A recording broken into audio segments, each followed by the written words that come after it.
Good afternoon. We are now resumed to our open public meeting. Just to give you an idea of what the agenda is going to look like today. We will have the induction of members of the Board of Governors. We will have matters presented by the President. I understand we have a couple of people from the public comment section. We will receive a Governor's Executive Committee report along with the other Board Committee reports. And after that, we will hear a report of the Chancellor of Rutgers Biomedical and Health Sciences, and then we will move to the report of the University Senate. At this time, I would like to now turn the mic over to our President, President Holloway. Oh, I'm sorry, I missed a cue. I did say we we're going to have an induction of members of the Board of Governors. Thank you. At this time, I would like to ask Ms. Amy Towers and Mr. Gary Taffet, who were recently reappointed and appointed as public members of the Board of Governors by Governor Murphy and confirmed by the Senate. Our own Mr. John Hoffman, who is the Senior Vice President and General Counsel and member of the Bar of the State of New Jersey, will administer the oath of allegiance and the office. Hi. Okay, we're going to do this together, okay? I state your name. I state your name. I, Gary Taffet, I, Amy Towers, Do solemnly swear do solemnly swear that I will support the Constitution of the United States that I will support the Constitution of the United States and the Constitution of the State of New Jersey. and the Constitution of the State of New Jersey, That I will bear true faith and allegiance to the same that I will bear true faith and allegiance to the same, and to the governments established in and to the governments established in the United States and in this state, the United States and in this state, under the authority of the people. under the authority of the people, And that I will faithfully, and that I will faithfully, impartially, impartially, and justly perform and justly perform all the duties of the office all the duties of the office of member of the Board of Governors of member of the Board of Governors of Rutgers, the State University of New Jersey, of Rutgers, the State University of New Jersey, according to the best of my ability. according to the best of my ability. So help me God. So help me God. Congratulations. Congratulations.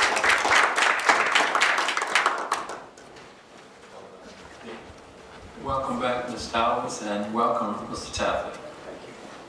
At this time now, I would ask President Holloway to provide remarks to the board.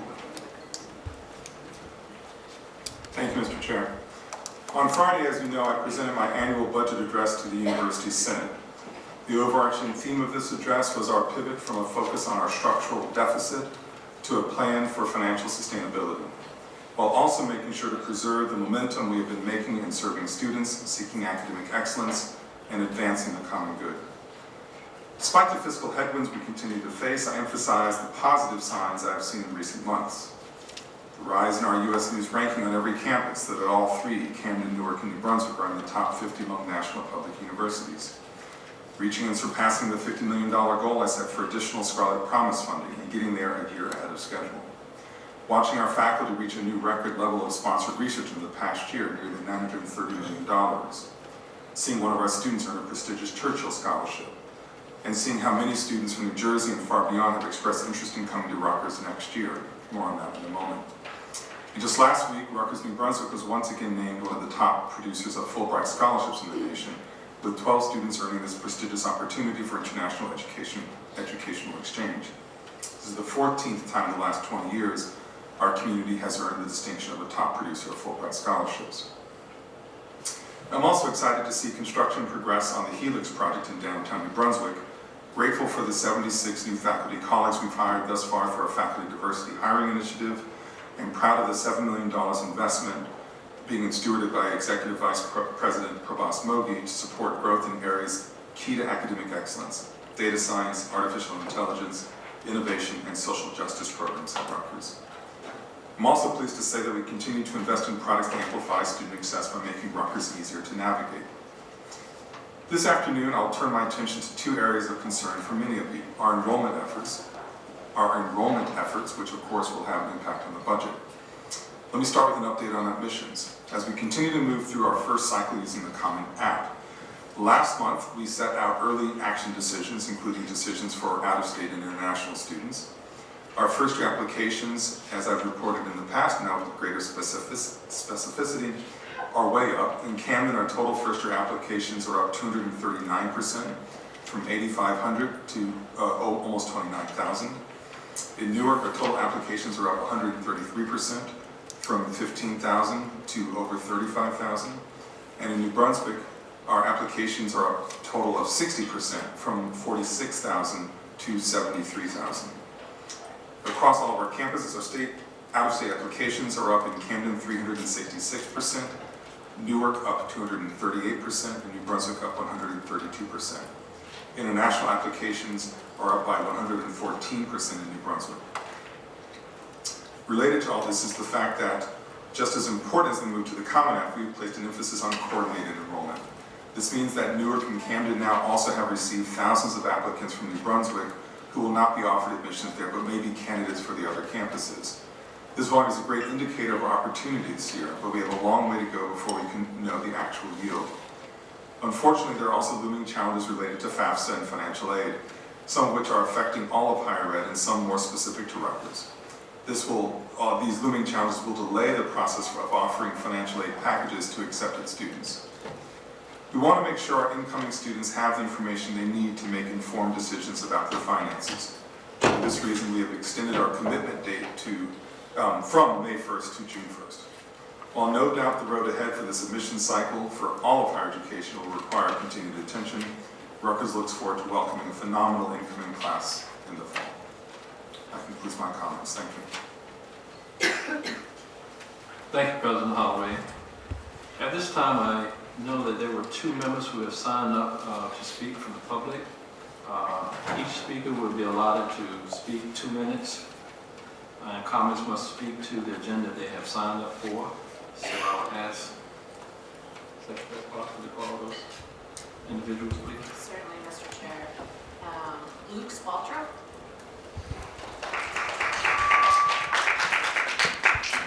Hi, can you guys hear me? Hi, I'm Luke, and I'm an undergraduate in history at Rutgers, and I want to address the PSCMG Clean Energy Future program. If the university does decide to participate, I find it hypocritical to pat ourselves on the back for this, when the university both invests in and allows arms manufacturers like Raytheon and Boeing at career fairs who, with their weapons of just death and destruction, have played devastating roles in climate destruction during the Israeli siege and genocide of Gaza. According to a report entitled A Multi-Temporal Snapshot of Greenhouse Gas Emissions from the Israel-Gaza Conflict, published by scholars from Lancaster University, Queen Mary University of London, and the Climate and Community Project, quote, the projected emissions from the first 60 days of the Israel-Gaza war were greater than the annual emissions of 20 individual countries and territories. This isn't even to mention the Israeli state issuing oil drilling permits on the Mediterranean Sea, a place where Palestinians of Gaza are routinely shot out of the water if they venture a few nautical miles out to fish. Why is the university okay with profiting off of these companies?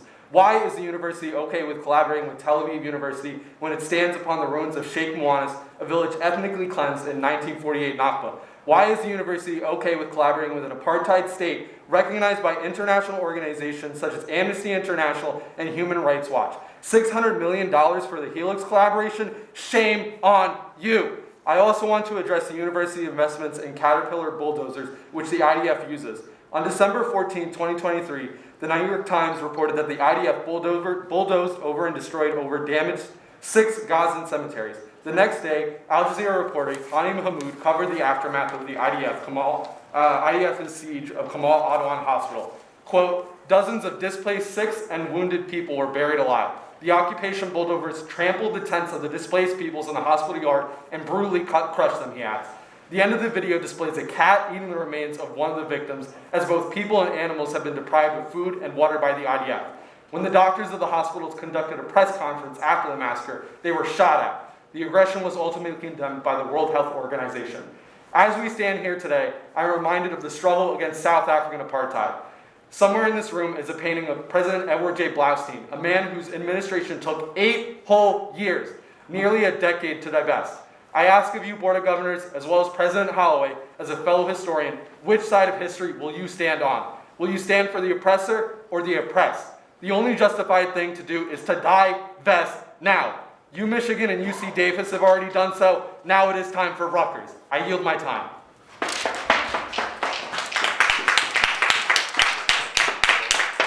you, Mr.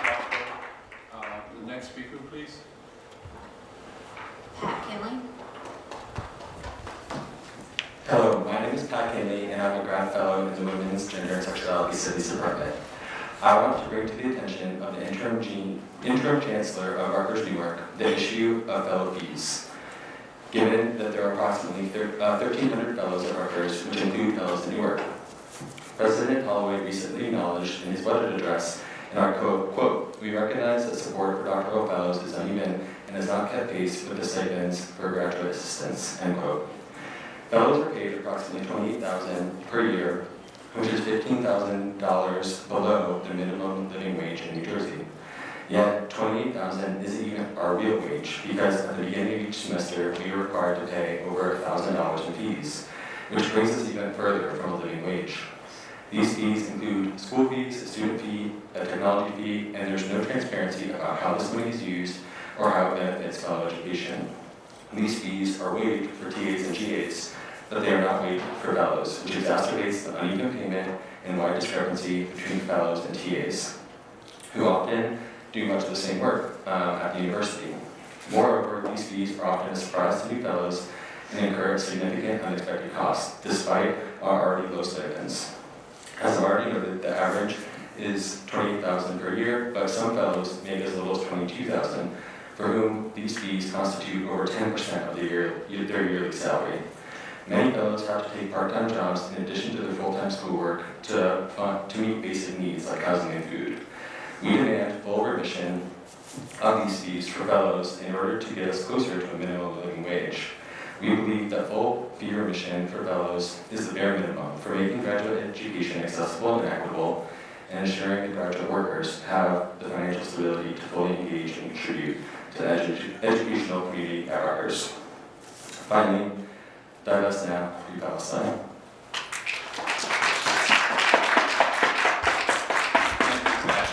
And I'd like to thank both of you for taking the time to bring your comments before the board today. At this time, I'd like to turn to Mr. Anderson for the report on the Executive Committee. Thank you, Mr. Chair. The Governor's Executive Committee met on January 25th, 2024. And during that meeting, the Executive Committee reviewed and endorsed the proposed appointment of Dr. Jeffrey A. Robinson to serve as Interim Chancellor for Rutgers University, Newark, commencing July 1st, 2024, until such time as the national search is concluded and a permanent appointment is made. A distinguished, publicly engaged scholar of social and urban entrepreneurship and innovation, Dr. Robinson currently serves as the Academic Director of the Center for Urban Entrepreneurship and Economic Development, and is uniquely positioned to carry forward the many important priorities already established at Rutgers Newark. Mr. Chair, I move that the Board approve the appointment of Dr. Robinson as Interim Chancellor. Thank you, Ms. Anderson. Can I get a second? Second. Can I get any discussion? All in favor? Aye. Any opposed? Any abstentions? The vote carries. At this time, I'd like to turn to the committee reports and call on Mr. Piazza for the Committee on Academic and Student Affairs, please. Thank you, Mr. Chairman. The Committee on Academic and Student Affairs met on January 18, 2024, in person and via Zoom. On the matters for information, Dr. Pravas, the Executive Vice President for Academic Affairs, introduced Dr. Antonio Celis, Chancellor of Rutgers University, Camden, for an update on the Chancellor's strategic initiatives. Chancellor Celis began with an enrollment update, noting that the fall 2023 semester saw increases in undergraduate, first time in college, and transfer students at Rutgers Camden. He added that the campus also saw an increase in new graduate students and discussed global enrollment.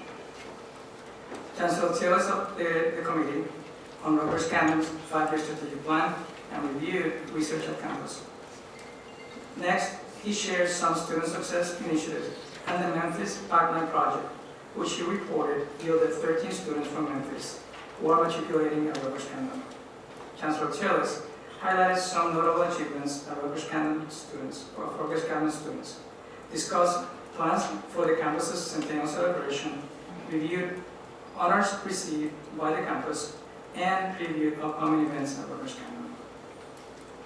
Next, Dr. Sandra Thomason Clark, Provost and Executive Vice Chancellor for Academic Affairs at Rutgers in Brunswick, informed the committee of a greater change in the requirements for the non-degree graduate certificate in gifted education offered by the Graduate School of Education. Dr. Thomason Clark explained the reason for the change and added that it is expected to increase enrollment in the program. Dr. Thomason Clark then updated the committee on the reappointment of Paul G. Falkowski as the Bennett L. Smith Endowed Chair in Business and Natural Resources. Dr. Thomason Clark stated that Dr. Falkowski's curriculum vitae is available for the committee members to review, and added that Dr. Falkowski's achievements have significantly contributed towards climate and energy policy. The committee then met in executive session to discuss recommendations involving 7 candidates for academic appointments with tenure recommendations and an administrative appointment with tenure recommendation.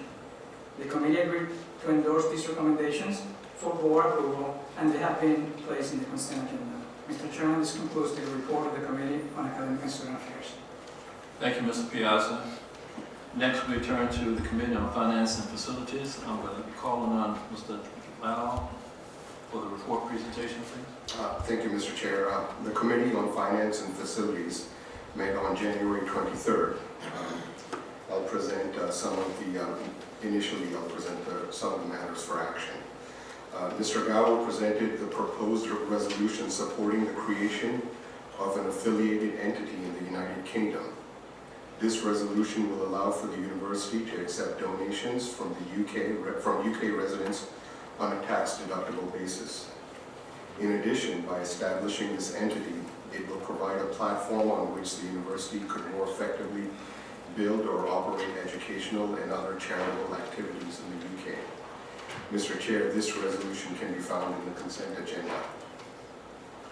Mr. Gower presented the proposed resolution approving a lease extension for space at 120 Albany Street in New Brunswick for the School of Social Work. This resolution will allow the university to continue to lease the space for the School of Social Work for another 5 years and have the option to extend beyond that time for another 5 years. Mr. Chair, this resolution can be found on the consent agenda. Mr. Calcado presented the proposed omnibus resolution, which will allow the university to participate in the landmark Clean Energy Future Program approved by the New Jersey Board of Public Utilities and administered by PSE&G, which presents to the university opportunities for major energy saving measures.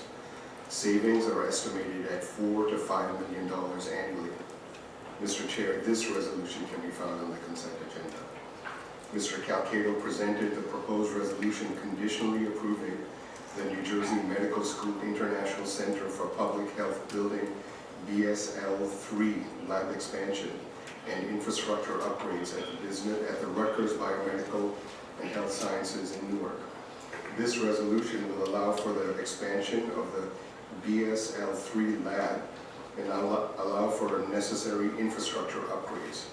A large portion of the cost for this expansion and renovation is contingent on awarding of a grant from NIH.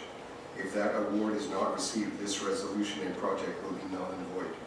Mr. Chair, this resolution can be found on the consent agenda. Mr. Calcado presented the proposed resolution conditionally approving the Rutgers Cancer Institute of New Jersey, CINJ, Biospecimen Repository and Histopathology Shared Resource Lab renovation. This resolution will allow for the renovation of a portion of 3 floors comprising approximately 4,500 square feet of existing CINJ building. Approval of this renovation project is contingent on awarding of a grant from NIH. If that award is not received, this resolution and project will be null and void. Mr. Chair, this resolution can be found on the consent agenda. Mr. Calcado presented the proposed resolution approving Phase 4 work for the New Jersey Medical School Medical Science Building renovations on the Newark campus. This resolution will allow the university to continue its work on the building and commence Phase 4, which will provide additional educational program space, continue with pre-construction services, and undertake facade restoration and repairs. Mr. Chair, I move the resolution found under tab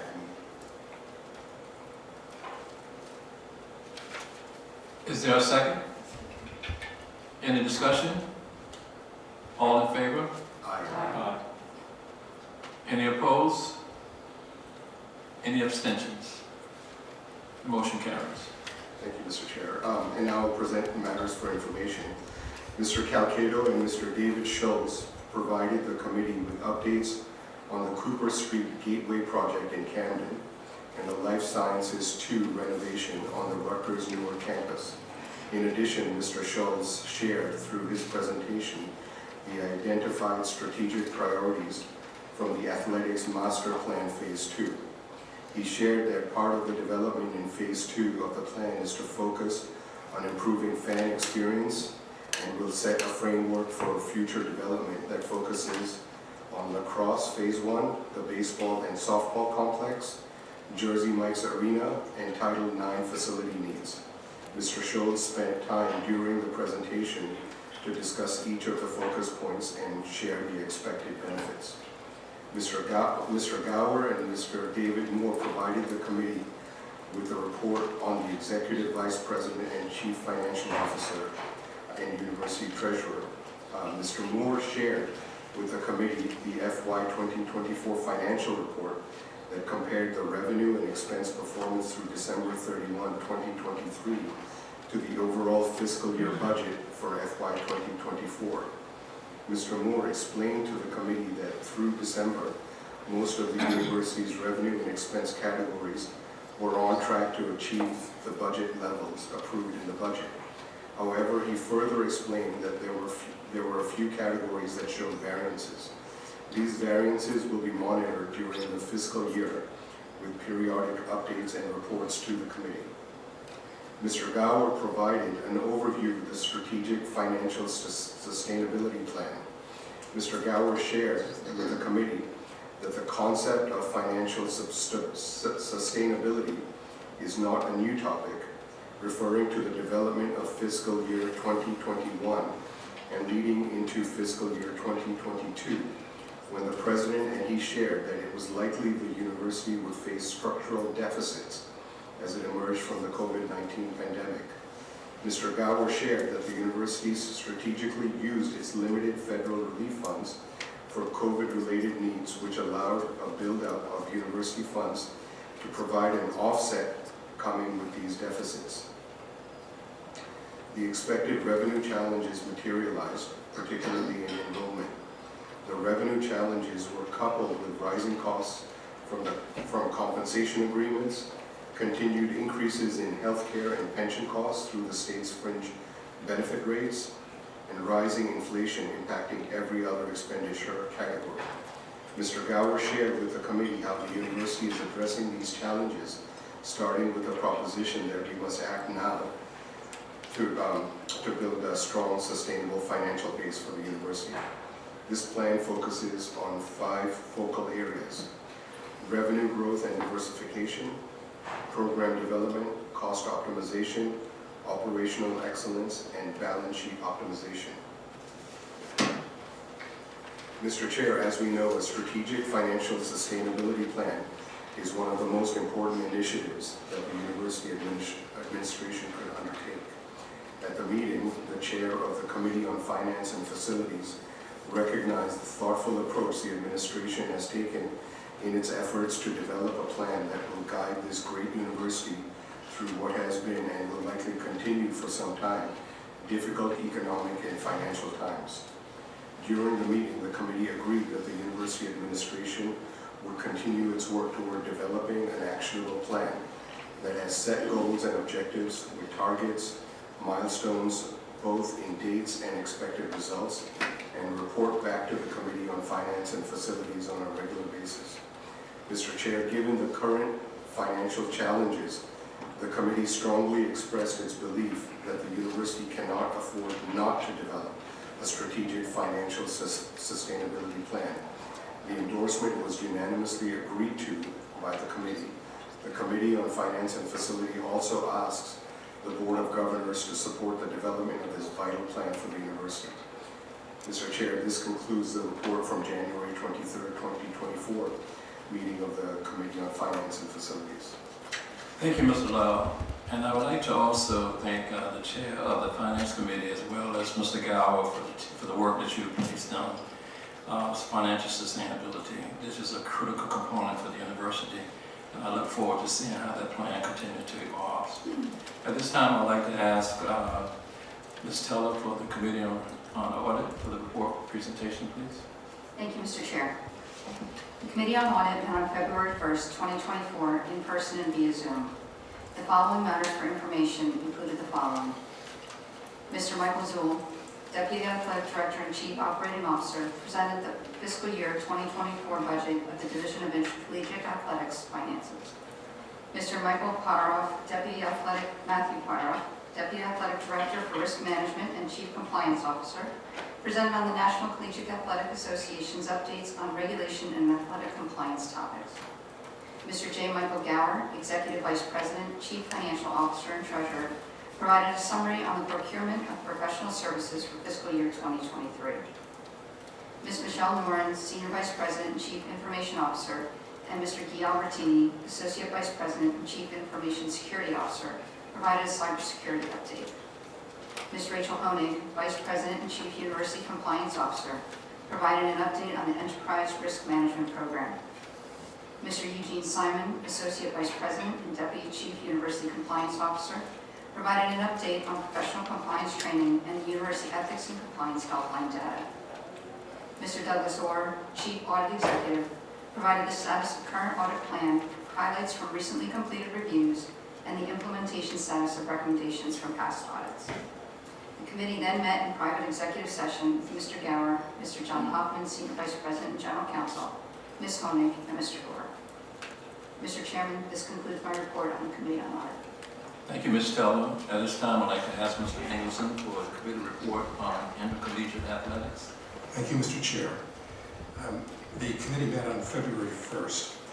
Athletic Director Pat Hobbs took us on a deep dive in the current state of Rutgers athletic facilities. Lots of discussion around where we are, where we're going. And then he introduced David Schultz, the university architect. Mr. Schultz gave a presentation on the athletics master planning efforts, and a robust discussion ensued among members of the staff and members of the boards.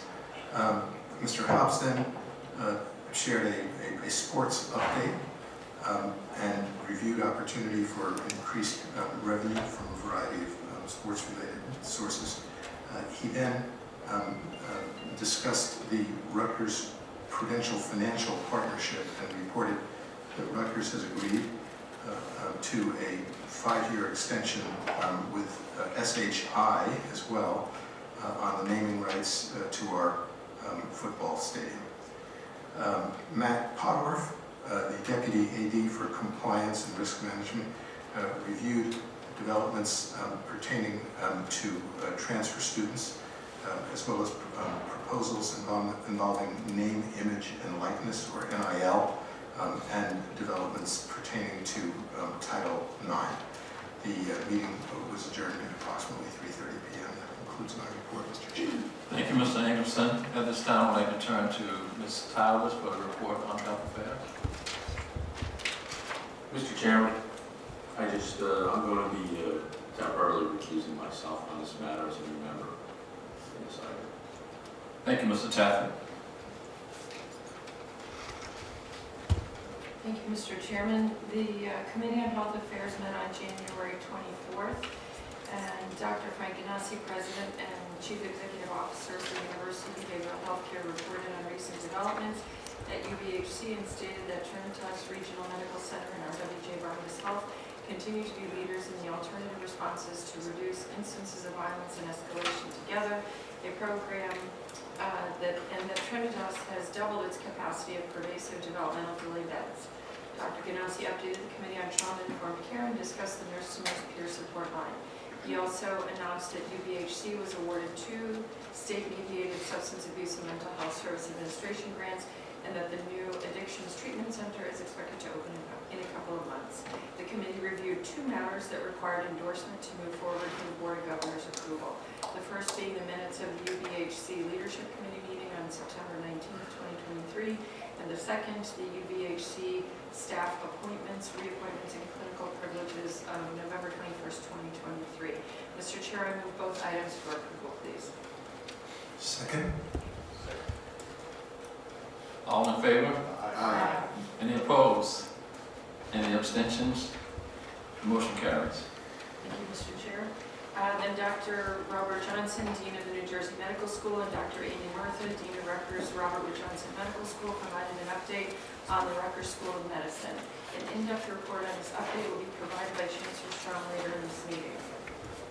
Dr. Brian Strong, Chancellor of Rutgers Biomedical and Health Sciences and Executive Vice President for Health Affairs, discussed the partnership with the RWJ Barnabas Health System and reviewed the demographics of the 12 counties served by RWJ, BH, and Rutgers Health. Dr. Strong then updated the committee on the Rising Stars Program class of 2023, adding that the class of 2024 would receive their letters shortly.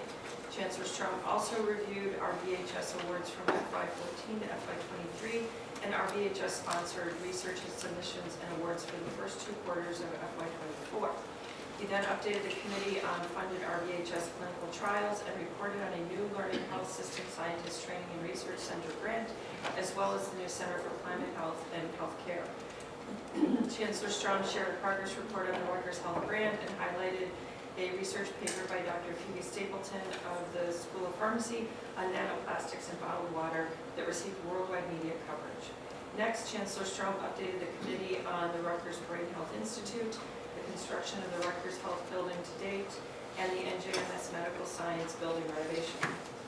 Dr. Strong then reported on the inaugural Rutgers Health Hack, which brought together innovators and disruptors from various disciplines, including medicine, surgery, AI, machine learning, engineering, design, entrepreneurship, marketing, and business, all to collaborate on technical advances for healthcare. Dr. Strong concluded by reviewing goals for RBHS second decade. Finally, Ms. Kathleen Bramwell, Senior Vice Chancellor of Finance and Administration, provided a financial update during which she reviewed the financial performance of each of the entities across RBHS. This concludes a report of the Committee on Health Affairs, Mr. Chairman. Thank you, Ms. Towers. And now we'll move to the report of the Chancellor of Rutgers Biomedical and Health Sciences. I think you'll be doing double duty today. I will. Thank you, Mr. Chairman. In the absence of Dr. Strong, I will read his prepared remarks, the update to the Board of Governors on the new Rutgers School of Medicine.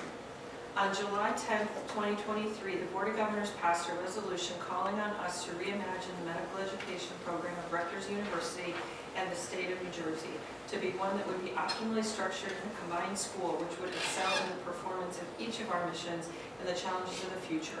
Pursuant to that directive, today I, on behalf of Brian, will be providing the first of 2 formal updates to the board this calendar year to outline our progress. In particular, I will summarize the presentation that the 2 medical school deans gave at the most recent Health Affairs Committee. I am pleased to report to you that we are now actively engaged in the process that will culminate in a combined accreditation between New Jersey Medical School and Robert Wood Johnson Medical School, creating the new Rutgers School of Medicine, with our first matriculating class entering no later than 2028. Our goal is to create a Rutgers School of Medicine to embrace the future of medical education while honoring our collective institutional histories. To effectuate this successfully, our overarching goal must be to maintain accreditation from our national accrediting body, the Liaison Committee on Medical Education, LCME, for our medical education program. As such, the 12 LCME standards will fully inform each and every step of our process. The 2 medical school deans, Drs. Robert Johnson and Amy Murtha, are taking the lead in establishing this combined platform for statewide medical education with the very active participation of faculty, staff, and students from across NJMS and RWJMS. Over the past 7 months, they have made significant progress in establishing a framework to effectuate the board's mandate and to obtain unqualified accreditation for the Rutgers School of Medicine. As an initial step to creating this framework, the deans reached out to our internal stakeholders to develop a series of 8 guiding principles for the planning and implementation process. These principles are: do no harm, value and respect our faculty, staff, and trainees, demonstrate a commitment to excellence in each of our mission areas, remain steadfast in our obligation to our patients' safety and well-being, lead with kindness, active listening, and compassion, create extensive opportunities for inclusive and participatory dialogue throughout the planning process, respect the unique history, culture, and diversity of both institutions as we create the new Rutgers School of Medicine, and to seek to advance the shared values of all communities. Fundamental to the success of this project is frequent, open, and transparent communication. To this end, since last July, the deans have held 2 town hall meetings with over 200 attendees at each session.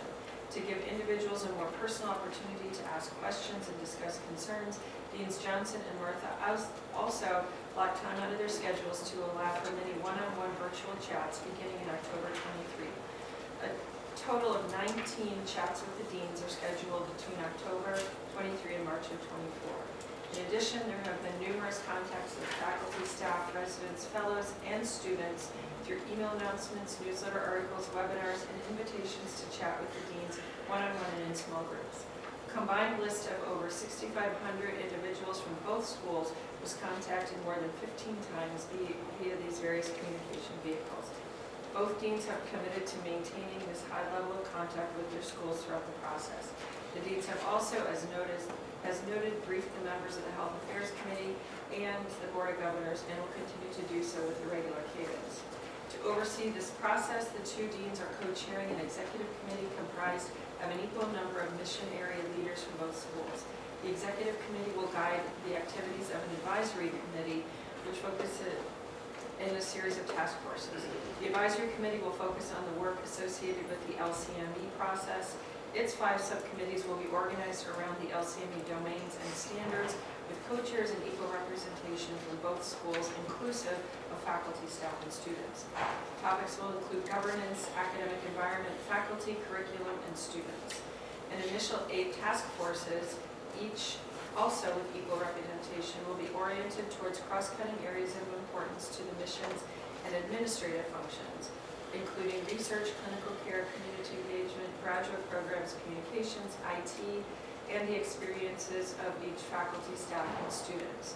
These task forces will identify key areas for focus while sharing existing and identifying best practices. Additional task forces will be added as needed. Broad announcements invited nominations and self-nominations from faculty, students, and staff to serve, and over 350 volunteer nominations were received by the January 31st deadline. These committees and task forces are now being populated and will soon begin their work. Lastly, for ongoing updates and much more detailed information about the process and participants I have described in this brief, please visit the Rutgers Health website, Our Future Rutgers School of Medicine. The QR code and URL are listed in the printed board materials for your reference. Thank you to the Board of Governors for your support as we embark on the next phase of our journey to becoming a leading center for medical education, innovation, and discovery, always pushing the frontiers of excellence forward. Thank you, Mr. Chair. And thank you again, Ms. Taylor. At this time, I'd like to call on Mr. Anderson to move the items under the consent agenda. Thank you, Mr. Chair.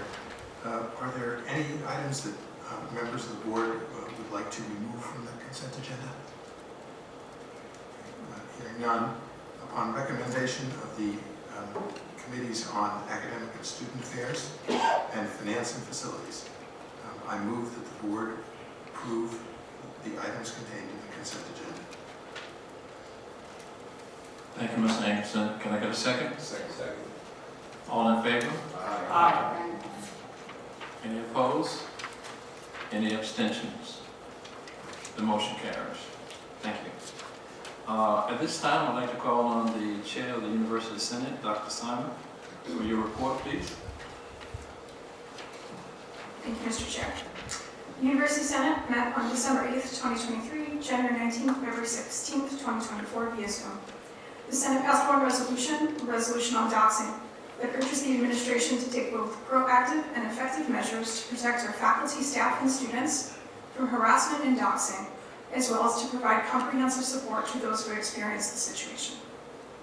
The Senate also passed 4 reports: S-2201, approved electronic notebook programs; S-2315, University Vision Benefits; S-2117, Hiring Transparency and Equality; and S-2103, Review of the Current Procedures for the Periodic Evaluation of Deans.